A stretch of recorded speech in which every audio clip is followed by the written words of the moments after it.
Hi friends, எல்லாருக்கே வணக்கம். நம்ம shop Ganesh sari centre coding குடிச்சிருந்தேன். இன்றைக்கி சூப்பரான ஆஃபர் எடுத்து வந்திருக்கேன். நம்ம கணேஷ் சாடி சென்டருக்கு super offer. 3 piece 999 rupees, all India shipping free. சூப்பரான கலெக்ஷன் வந்திருக்கேன், வேறு லெவல் கலெக்ஷன் வந்திருக்கேன். 3 piece 999, all India shipping free. வேறு லெவல் கலெக்ஷன். ஆரி ஒர்க் ப்ளவுஸில் ஃப்ளைன் சாரி யாருக்கோ பார்டரில் வரும். சூப்பரான கலெக்ஷன் வந்திருக்கேன். கணேஷ் சாடி சென்டர் கோடிங் குடிச்சிருந்தேன். 3 piece 999, all India courier facility free.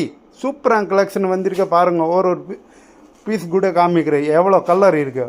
சூப்பரான கலெக்ஷன் வந்திருக்கேன். 3 piece 999, all India courier facility. சூப்பரான கலெக்ஷன், வேறு கலெக்ஷன் பாருங்க. சூப்பர் கலர் இருக்கு, வேறு லெவல் கலர் இருக்கு. All India courier facility free. 999 3 piece all India courier free. சூப்பரான கலெக்ஷன், சூப்பர் இருக்கு, வேறு லெவல்.